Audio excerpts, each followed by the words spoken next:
Okay, let us सी devices जो आपके literary terms हैं। आज मैं केवल साउंड से रिलेटेड 2-3 करा रही हूँ और परसों आपको बाकी सारे मैं अवेलेबल करा दूँगी। कल मैं नहीं करा पाऊँगी, परसों सारे लिटरेरी टर्म्स के वीडियोस आपको परसों रात तक अवेलेबल हो जाएंगे। सबसे पहले हम देखें डिवाइसेस रेपिटेशन। और आप एक बात याद रखो, रेपिटेशन एक नाम है, एक अम्ब्रेला टर्म है और उस रेपिटेशन के अंदर बहुत सारी चीज़ें आती हैं। अब जैसे आपको पता है कि एलिटरेशन है, तो एलिटरेशन जब कॉन्सोनेंट साउंड्स रिपीट होती हैं तो हम उन्हें कॉन्सोनेंट्स कहते हैं। बेटी bought a bit of butter, ब ब ब साउंड, और ब आपका कॉन्सोनेंट है, व्यंजन है, और इसलिए ये कॉन्सोनेंट्स का एग्जाम्पल हुआ है। तो रेपिटेशन ऑफ साउंड। दूसरा, जब वावल साउंड्स रिपीट होते हैं, जैसे she stood at the gate late with a mate. Gate, late, mate में ग, ल, म सब अलग हैं, पर ए ये वाला साउंड तो सेम है। ट भी सेम है, गेट, मेट, लेट, पर फोकस ए वाले साउंड पे, ए। तो वो आपका एजोनेंस का एग्जाम्पल हुआ। एक और एग्जाम्पल ले लो, the rain in Spain comes mainly on the plain. Rain, Spain, main, plain, सब में र म स प इससे मतलब नहीं है। ए वावल साउंड से मतलब है, तो ये एजोनेंस हो गया। ये भी सब रेपिटेशन से ही रिलेटेड है। पर अभी जो हम रेपिटेशन देख रहे हैं वो कैसा है, देखो इसमें बहुत सारी चीज़ें आएंगी। आपके पास रेपिटेशन के नाम से एपिज्यूक्सिस, अनाफोरा, एपिस्ट्रफी, सिंप्लसी, हम इन चारों को देखेंगे। भले ही हमको आरपीएससी ने केवल रेपिटेशन और अनाफोरा दिया है, बट रिस्क नहीं लेना है, हम पूरा ही कवर कर लेते हैं।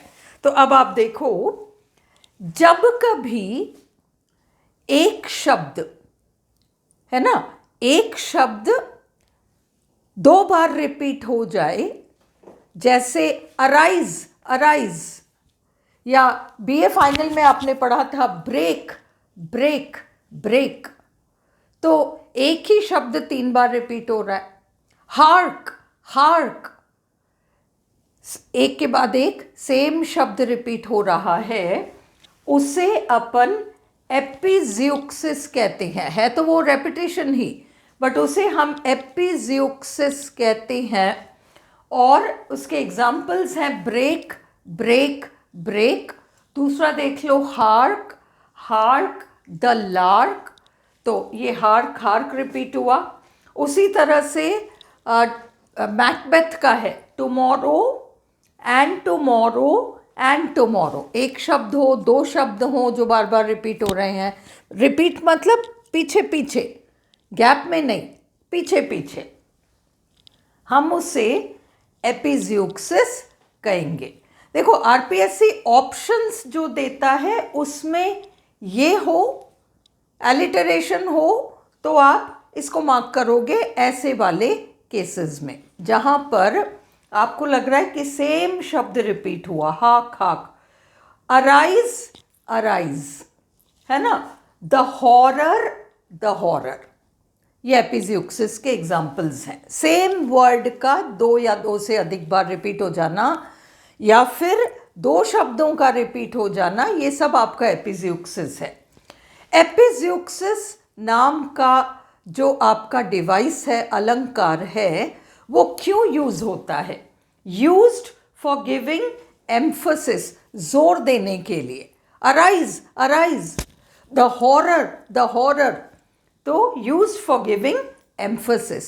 दूसरा, यूज्ड फॉर गिविंग इंस्पिरेशन, प्रेरणा देने के लिए।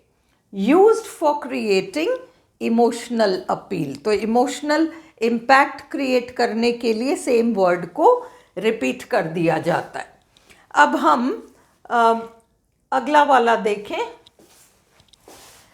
रेपिटेशन में जब किसी फ्रेज या कॉमा वॉमा के बाद दूसरा क्लॉज आ जाता है, या पूरा का पूरा सेंटेंस, जब किसी फ्रेज, क्लॉज या सेंटेंस के शुरू के वर्ड या वर्ड्स, एक शब्द हो सकता है, 2 3 4 शब्द हो सकते हैं, पर वो सेम 3 4 शब्द हर फ्रेज के शुरू में, हर क्लॉज के शुरू में या हर वाक्य के शुरू में हो, तो हम उसे अनैफरा कहते हैं।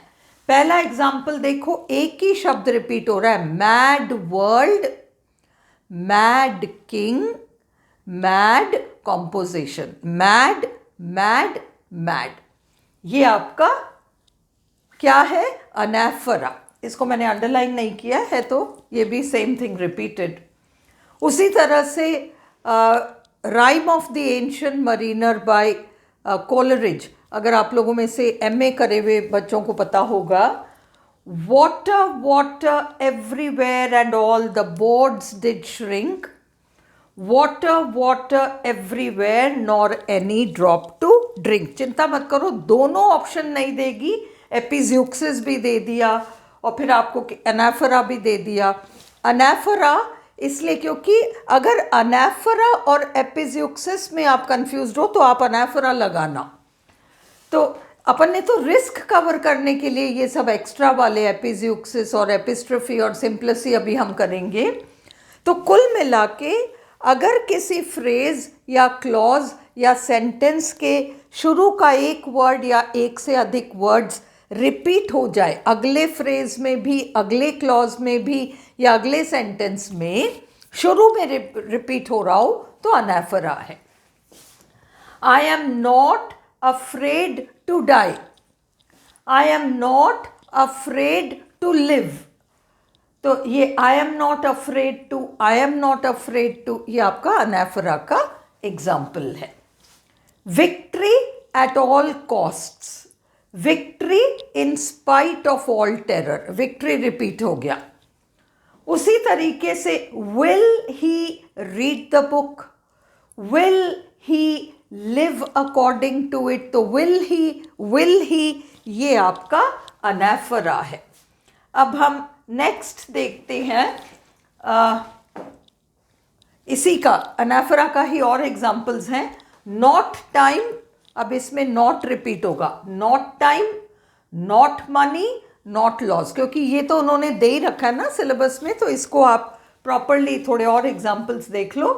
नॉट टाइम, नॉट रिपीट हुआ, फिर कॉमा के बाद अगला फ्रेज आ गया, नॉट मनी, उसमें नॉट शुरू में रिपीट हो रहा है, फिर नॉट लॉज, नॉट रिपीट हो रहा है। उसी तरीके से एक और example, in books I find the dead as if they were alive. अगला, in books I foresee things to come, in books, तीसरे में भी in books war like affairs are set forth. तो इन बुक्स अनैफरा का example है। उसी तरह से to think on death is a misery, to think on life is a misery, to think on, तो ये रिपीट हो रहा है। टू थिंक ऑन, यहां मैंने अंडरलाइन नहीं किया, बट टू थिंक ऑन यहां रिपीट हो रहा है, अनैफरा। एक और example, if we can get the lantern, if we can get the lantern, if we can find the cave, तो if we can see the place, तो if we can, ये हमारा रिपीट हो रहा है, ये अनैफरा है। अब एक जल्दी से एक नज़र डाल लो एपिस्ट्रोफी और फिर इसके बाद सिंप्लिसी। अभी हमने देखा कि फ्रेज, क्लॉज या सेंटेंस के शुरू में अगर रेपिटेशन हो रहा हो तो हम उसे अनैफरा कह रहे हैं। अब हम देखते हैं कि फ्रेज, क्लॉज या सेंटेंस के आखिरी भाग में अगर रिपीट होता हो, एक शब्द हो, एक से अधिक शब्द हो, तो हम उसे एपिस्ट्रफी कहते हैं। कुल मिलाकर शुरू का अगर हिस्सा रिपीट हो रहा है अनाफरा है, एंड का हिस्सा रिपीट हो रहा है तो एपिस्ट्रफी है, शुरू का भी रिपीट हो रहा है एंड का भी रिपीट हो रहा है तो फिर उसे हम सिंप्लसी कहते हैं। अभी तो हम एपिस्ट्रफी देख रहे हैं। आपको पता है इब्राहिम लिंकन का democracy is a government of the people, तो द पीपल, फिर by the people, for the people, the people, the people, the people, and में जो रिपीट हो रहा है ये आपका एपिस्ट्रफी का एग्जाम्पल है। उसी तरीके से when I was a child, फिर अगला I spake like a child, अगला I thought like a child, a child, a child, a child, तो ये आपका एग्जाम्पल एपिस्ट्रफी का है। और ये विलियम शेक्सपियर के मर्चेंट ऑफ वेनिस का लाइन है, I'll have, शाइलॉक कहता है I'll have my bond, my bond, speak not against my bond, और फिर उसके बाद I have sworn an oath that I will have my bond, my bond, my bond, my bond, एपिस्ट्रफी। यहाँ देखो और examples, we are born to sorrow, we are born to sorrow, pass our time in sorrow, sorrow, sorrow, फिर end our days in sorrow। अब इसमें एक शब्द sorrow repeat हो रहा है। Last example, early joys be upon you, तो upon you, upon you, upon you, and में रिपीट होगा तो हम उसे कहेंगे एपिस्ट्रफी। Juno showers her blessings upon you, Ceres's blessing is also upon you, तो ये एंड वाला पोर्शन रिपीट हो रहा है तो एपिस्ट्रफी, शुरू वाला पोर्शन रिपीट हो रहा है तो हम उसे अनाफरा कह रहे हैं, और लास्ट वाला पोर्शन रिपीट होगा तो हम उसे सिंप्लसी कहेंगे, SYMPLOCE, epistrophe EPISTROPHE, anaphora ANAPHORA।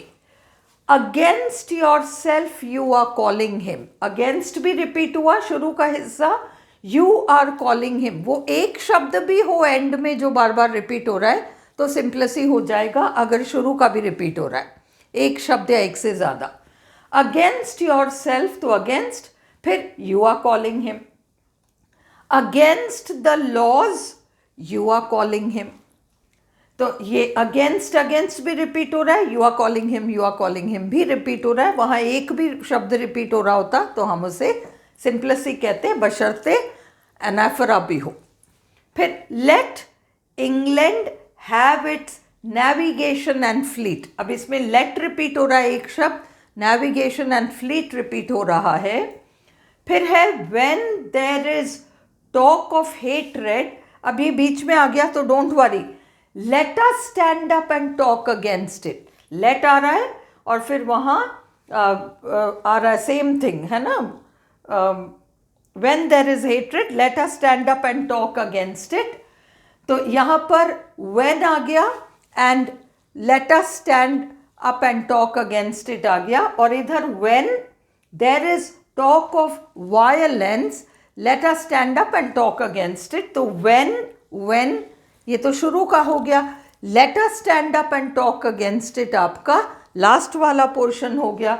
तो कुल मिलाकर आपका शुरू का एंड लास्ट वाला पोर्शन दोनों रिपीट हो रहा है, इसलिए ये सिंप्लसी का एग्जाम्पल है। अब आपको अगला वीडियो परसों मिल जाएगा, रात तक मिलेगा, ऑल लिटरेरी टर्म्स कवर कर दूंगी मैं, है ना।